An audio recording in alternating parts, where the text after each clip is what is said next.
Hello everybody, welcome back to more 7 Days to Die here on the Mindcrack server. As always, this is Jason, and today we're just going to chop trees. No, we're not just going to chop trees. We are going to chop a little bit of trees here at the moment, though.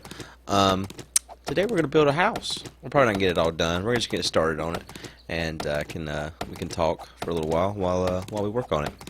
I've decided to build a house here in town, so I'm back in town, came home from our little adventure over to where we were yesterday. I'm hoping to get my next level here.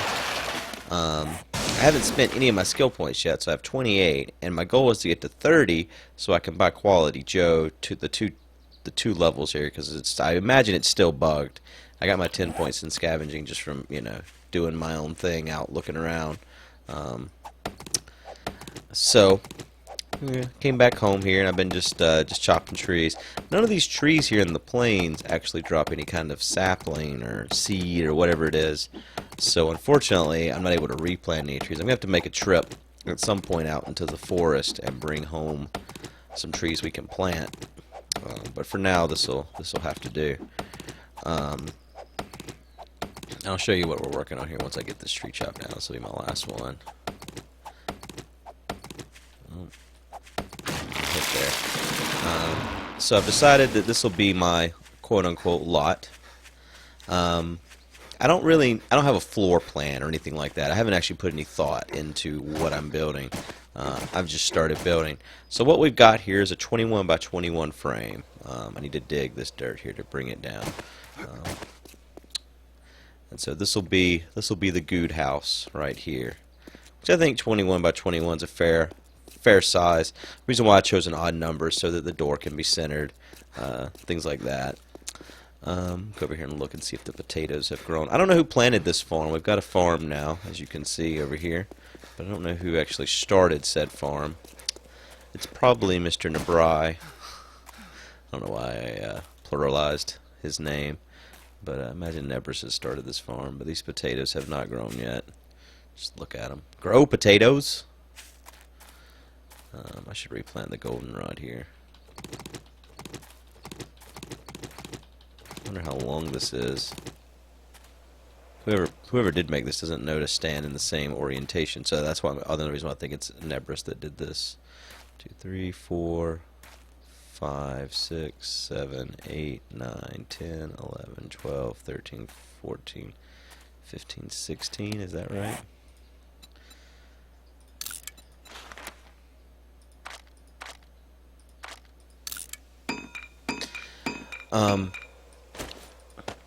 So today I think I'm going to talk about something not as happy as our normal conversations, but something that I was talking to my mom about the other day.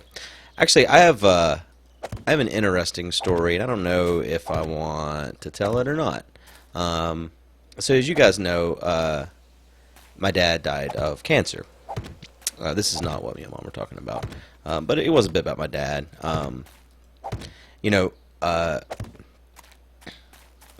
Well, let me tell one story at a time here. So you guys know my dad died of cancer. Well, whenever my dad was basically in the hospital, he had been, like, I think I've told this story before, but I'm not really sure. So I'm going to recount for you guys the final days of my dad's life here. So I had moved up here to live with him after, after his cancer got to the point where he knew he wasn't going to live, and I wanted to spend as much time with him as possible. So I moved up here to go to school. And I was, 13, 14 years old, basically. Because he got diagnosed when I was 12. And one morning, he went through a couple of weird phases there towards the end. I remember one night he was out of his mind. It was just him and I here. So it's probably a little bit much for someone that was my age at the time to be dealing with. But he woke up one night and he had the TV remote, and he just kept saying that there was something missing from the back of it, and he was not like you couldn't talk to him. He was insane. Like, he'd lost his shit, and just kept going on and on about this TV remote, and I didn't know what to do for him. He eventually gave up and went back to bed, but like, yeah, I just, this is the same house that I live in now. This is the house that he lived in, and was his house. And when he died, it was left to me. It wasn't left to me, so to speak. It was technically right, before he died.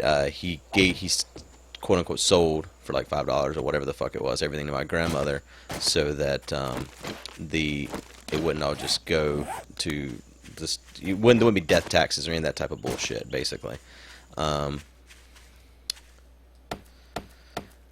having to do this with this tool is gonna suck. But then there was a person that was my trust, that was to make sure that whenever I turned 21, that it was given to me. Which I moved up here when I was 21. Whenever we let someone move in, we told the person, I can't remember his name now, he was a fucking dick. I've told you about this guy before too. Whenever we let him move in, we told him, when I turn 21, I'll be moving in up here, so be prepared. And then when the time came for me to actually move in, I came up, we gave him like a 3-month notice, like, hey, in 3 months I'm gonna go ahead and move in, and he just pitched a fucking fit. And then when he left the house, he left it, just really bad. He left his dog here for who knows how long. Like, the whole downstairs, which is like a concrete floor, was just covered in dog shit and just gross. He ripped the phone line out from under my house. He took the support beam out of my garage, so when it snowed, the roof collapsed. Like, he was just a fucking dick. And my grandma never would do anything about it. Like, some of her friends worked with him somewhere, and she didn't want to cause a big deal. And I was like, what? The man? What? Anyways, so whatever. So one morning I woke up, and I'm sure they do.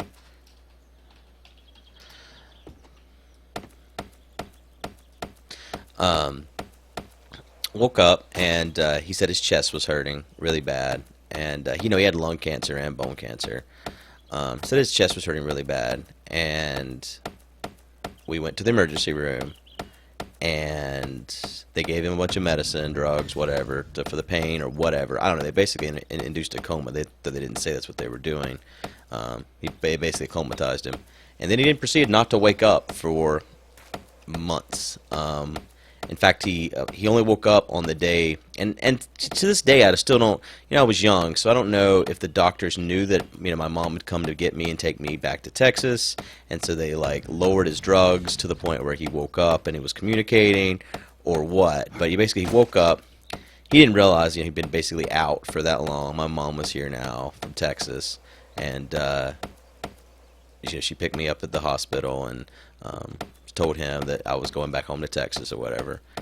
And, he was like, no, he's been going, because I hadn't been going to school for months. I'd stopped going to school, and I was just going to the hospital every day with my grandmother. He was like, no, he's been going to school and all this. My mom was trying to tell him, what's going on. But he didn't realize he'd basically been out for, a while. The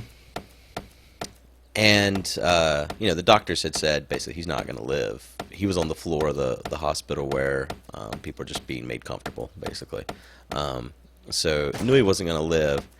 And I wanted to take some of his stuff home with me, like his stereo. And, my mom brought a U-Haul, rented a U-Haul here because my four-wheeler and stuff was one of the things that we were taking back anyways. So like my dad's, he had this nice Pioneer stereo, record player, tape player, receiver, all that stuff, and nice speakers. So I brought all that home with me, and just some other stuff. And of course my grandmother pitched a fit because, what if your dad gets to come home and now you've taken all his shit and all this, which I guess, in hindsight's understandable. I did basically take much of my dad's stuff before he was even, before the body was cold or even dead.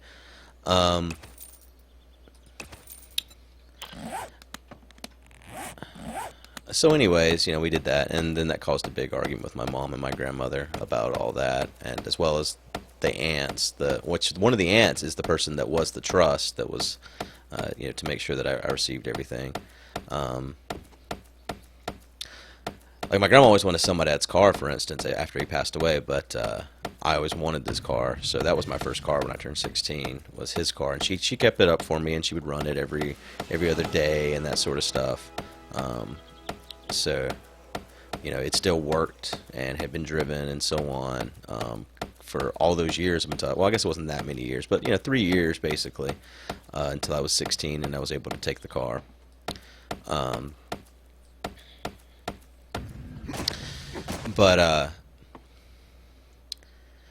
So my mom and dad had divorced when I was about 5, and there's all these opinions on what's best for a child. So when my mom remarried, and whenever she moved out of here, she moved to Fayetteville, which is like, an hour south of here or whatever. And I still remember, even though I was only like 4 years old, I remember like the day we left. Like, it's just these weird, vague memories. Like, I remember I remember them fighting in the house. I remember Mom kicking my dad over and over in the shins. And then I remember, for some reason, I remember getting in the car and the thorn bushes in the front yard. And that's basically the extent of that memory. That's all of it. But whatever. And I have lots of memories of the place we lived at in Fayetteville. I remember and these are also weird memories. I remember a babysitter that stayed over one night, and she put some coins on the nightstand and said that when I woke up in the morning, like magic, they'd be gone, and they were. And forever, I tried to figure that one out. Like, oh my God, she was magic, man. She was magic. Meanwhile, she just waited till I was asleep and took the coins off the damn nightstand, right? And I remember my cousin visiting. I have a funny story about my cousin that I'm pretty sure I've told before, but I'll tell that one again too, because it's a pretty good story. I remember my cousin visiting and going to the bathroom. Oh God, please don't kill me. Please don't kill me. We're not even going back over there. That tree is a UN tree.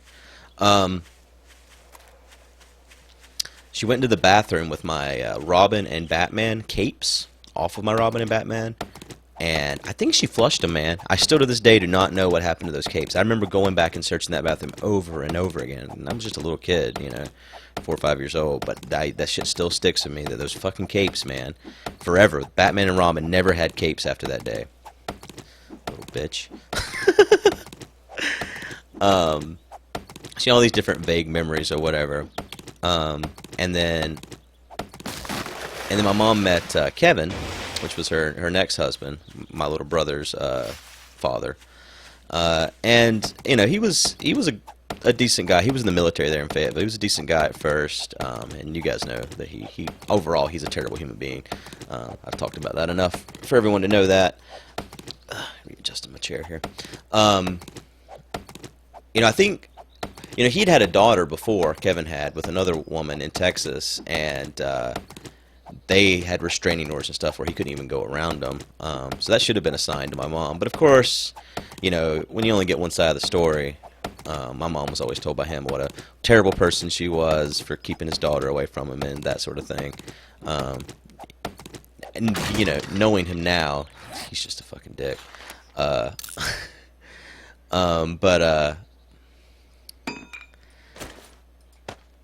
So anyways, until my little brother was born, he really wasn't that bad to me, but he eventually became the alcoholic that he was, abusive towards my mom. He used to beat the shit out of me. That was my childhood.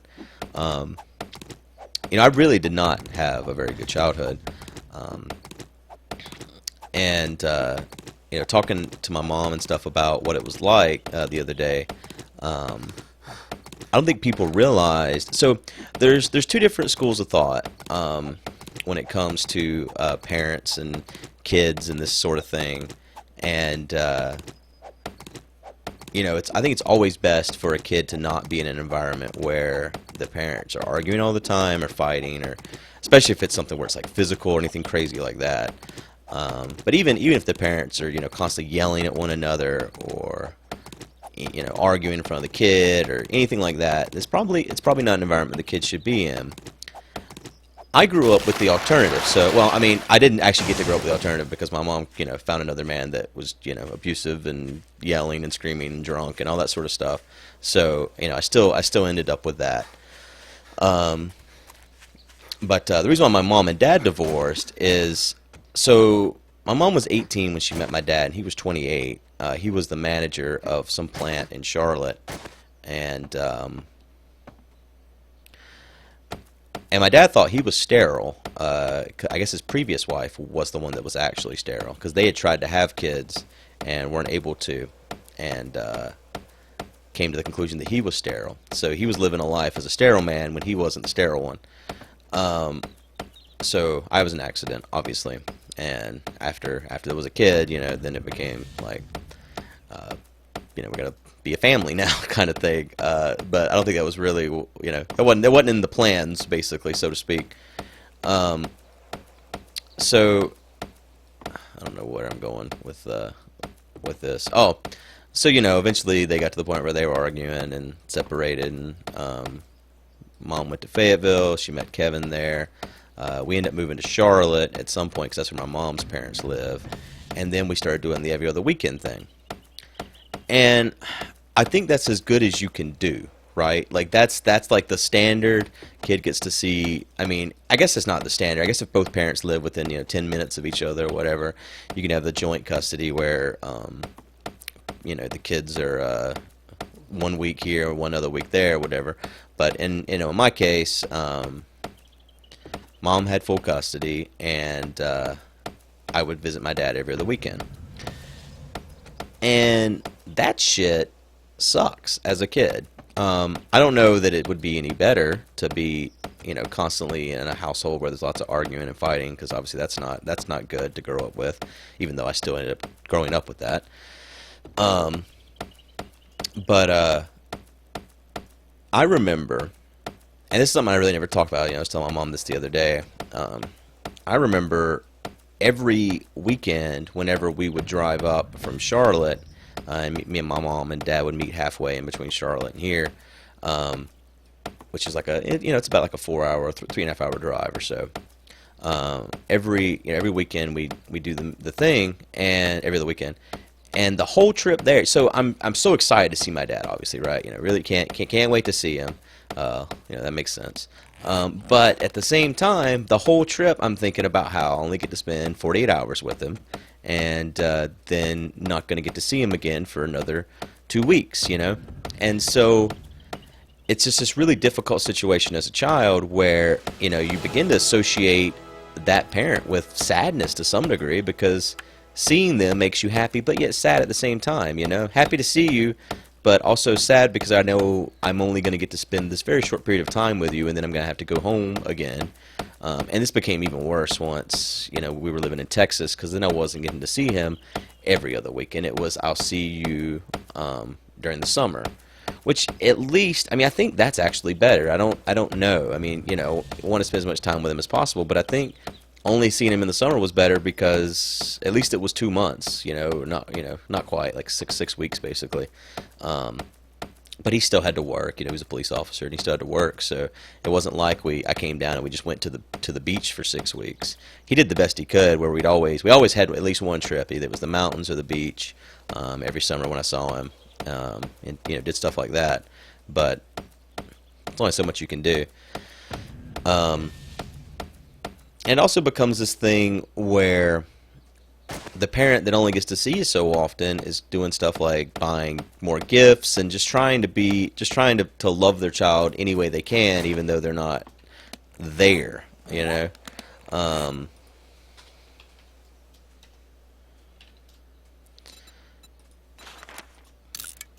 So the reason why my mom and dad separated is apparently my dad wanted to have lots of threesomes.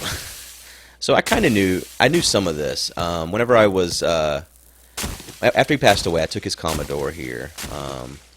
Not here, because I did not move it from one room to the next. I took his Commodore with me back home, and started going through all the different discs and stuff. And I found his diary, which I was only, 14, 15 years old. So there was a lot of information in there. I found out one of my great aunts molested him whenever he was, that was his first sexual experience. That was in the diary. Which, she's still alive, actually. I've told my grandmother about that. So, yeah.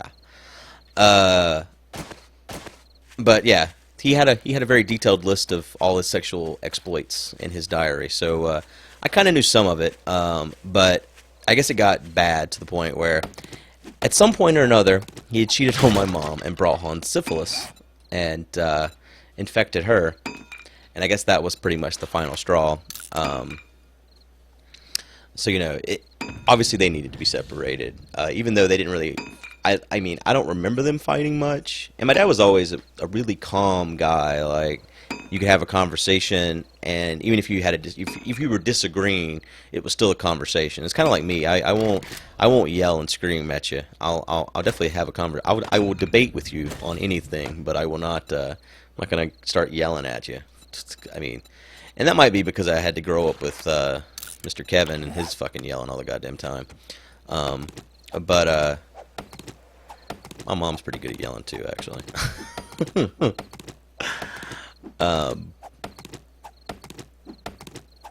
Yeah, so anyways, that's why they separated, and that makes sense. So, the part of the story that I started telling this about, and I'm still not sure I even want to say it, because it's all very vague. So whenever she came up to pick me up, how many points did I say I had? 26. Yeah, I need 30 for the next level of Quality Joe. She came to pick me up, at the hospital, and she told the doctor that it'd been however many years since they were sexually active together, 10 years, whatever, 9 years. That was what it was at the time. But she asked the doctor, did my dad have AIDS? And the answer he gave was that it's always good for you to get tested. And she took away from that my dad did have AIDS. And so I just found this out. Just found this out at age 35. And I found this out because I guess one night, whenever Crystal was down there talking to her, she told Crystal, and I didn't believe her. I was like, that doesn't. Why would she tell you that? Like, it wasn't I didn't believe Crystal. I thought like my mom was like drunk or something. My mom hasn't drank in years. Like, she stopped drinking. She used to, whenever we worked at Southern Junction in Texas, she was pretty much an alcoholic. She drank every night, and she didn't drink during the day like some alcoholics, but every night without fail. So, I don't know. I just told Krista, I was like, he must have misunderstood, basically. But, and I hadn't really talked to my mom since then. Me and mom don't talk that often at all. But I was in a situation last week where there was lots of conversations because I was there the entire time. We were all down in Charlotte, Rock Hill area, basically. So I brought it up, and she confirmed it. And I was like, so the thing is, I don't have a way of actually knowing now, but it really frustrates the fuck out of me because I feel like that's information I should have been given at some point. Like, it doesn't change anything, and my mom basically said that she didn't want to say anything bad about my dad. And I'm like, that's not necessarily something bad. I mean, it's not good, but it's not like you're shit-talking the man. And either way, you're the only fucking person that has the ability to tell me these things. Like, there's no one else around that's going to just be like, just so you know, that is basically her job, in my opinion. Once a parent dies, it's somebody's fucking job to make sure the kid knows something about him. Something that's always frustrated me is, like, I think I've told this story before. In fact, I remember the exact moment I told it. It was in the redo of the 404 challenge, in that cave that was from UHC, and I talked about this. And I remember one time my dad and I were walking. He was here. We were walking outside in the yard, and he started telling me something. I don't remember what exactly he was telling me, but it got to a point, and he basically said, "I'll finish that when you're older." Like I said, I don't even remember what we were talking about. All I know is I never got to fucking hear the rest of it because he died before I got older.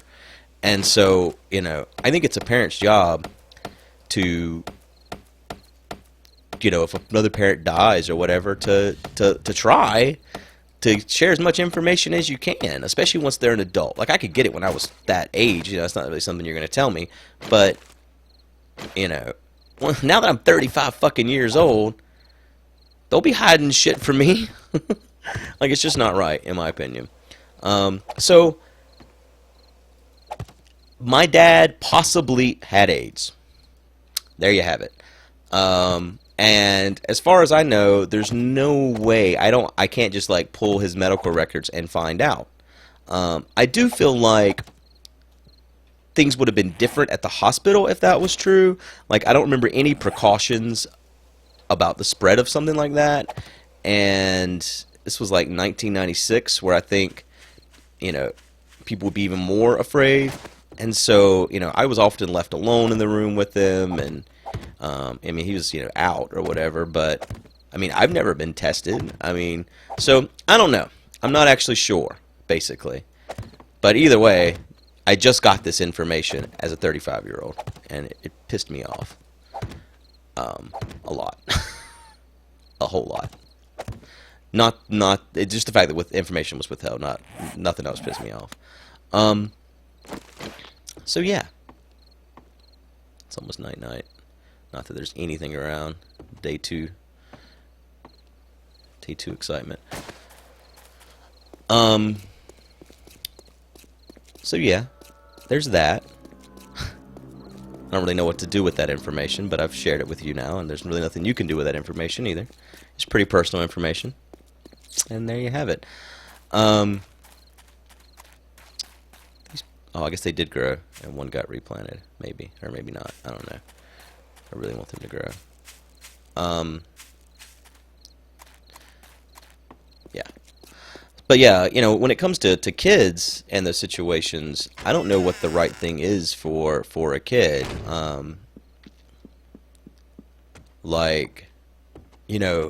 Living in this house now, where I used to visit, my dad here, there are times where these surroundings make me sad. I have a memory of whatever, and I'm constantly here in the house that he built, and, yeah, it's not always rainbows and sunshine. I'm gonna get killed by one of these motherfuckers, and that's gonna make me so angry when I get my first death because somebody's playing around. I should not take the death thing as seriously as I do. Once I die once, I'm okay. But I want my first death to be handed to me by this game holding my face in the dirt and fucking me up the ass. Yeah. I probably could just be outside doing whatever. There ain't nothing out there. So if something rolls up on me, I don't want to die. I'm gonna go back outside. I ain't afraid. Why am I being afraid? Don't be afraid.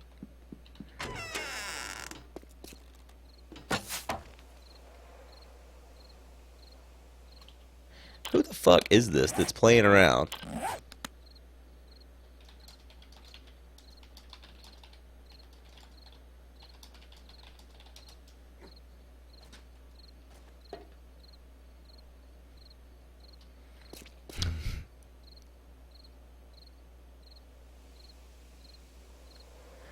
Yeah, there's nothing out here. And a zombie for the world.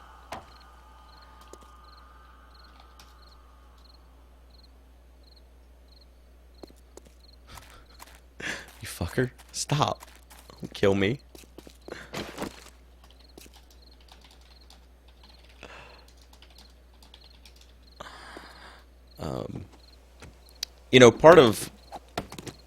Part of me, I've talked about this before in another video.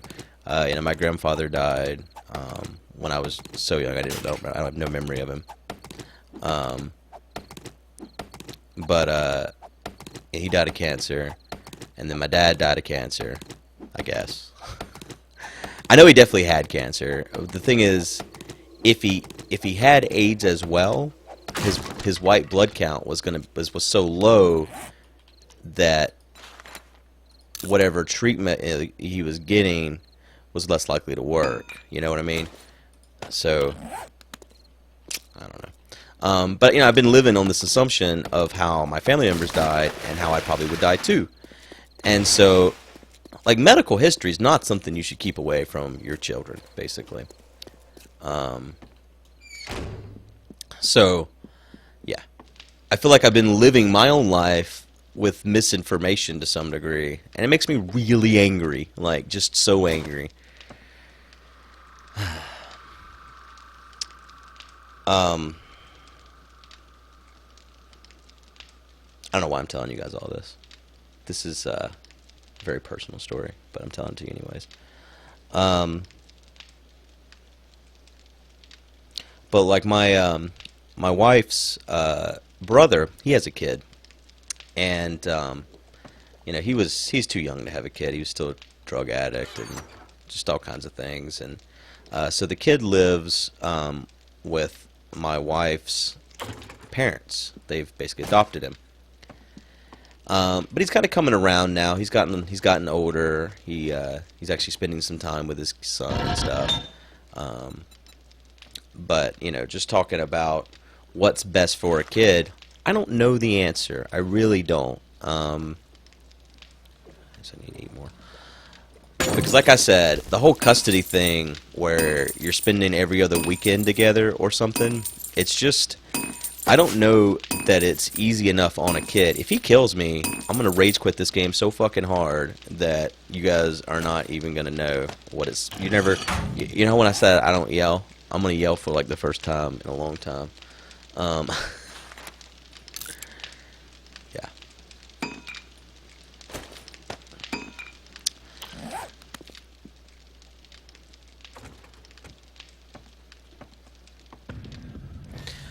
Which is something, I'm obviously, we're trying to make sure that our daughter is never in a situation where any of that is relevant. I want to make sure she has just the best childhood that I never got, basically.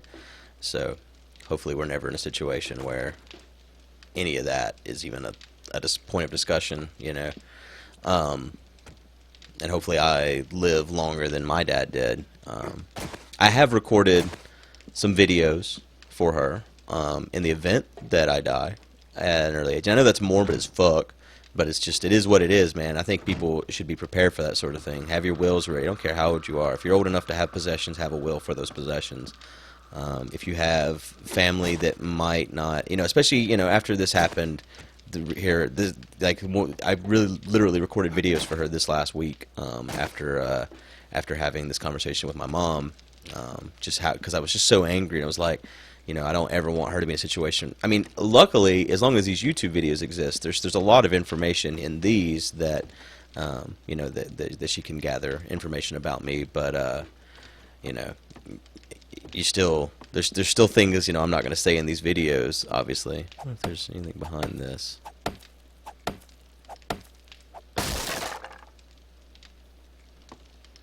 No, there's not. So yeah, I'd like to hear your guys' opinion on these sort of things. I definitely am not an advocate for children to be raised around domestic violence, or anything like that. So I'm not trying to say if parents are fighting that they should just stick it out, for the kid, because that's not any better for the kid than being alone or whatever. But I can tell you from experience, you do not want to be traded in between parents every other weekend either, because that sucks a lot too. It really does. I think everything in this place is looted. Like literally every trash can, you name it. I do like this vault back here though. This vault makes me happy. We should put a quick door on it. Nebris lives in the vault. That bastard.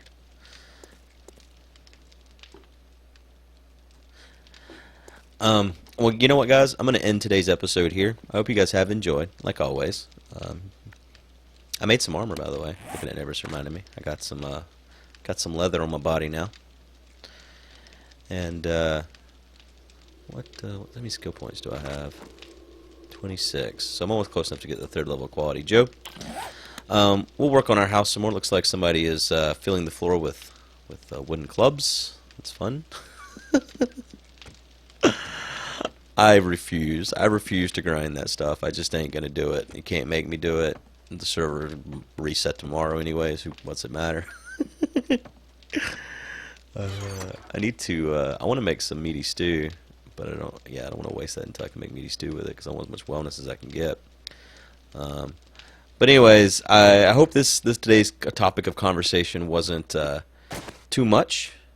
Don't worry about me if you think I'm some sad guy that can't handle the information about his dad or anything like that. I wasn't trying to say any of those things. I just if more than anything, I think I'm just a little bit angry that the information was withheld, and the fact that I have no way of knowing if it's what's the truth. I mean, my mom's based on some vague thing that the doctor said. To me, is not enough information, but it is what it is. It's all I got to go on. So, anyways, thanks for watching, guys.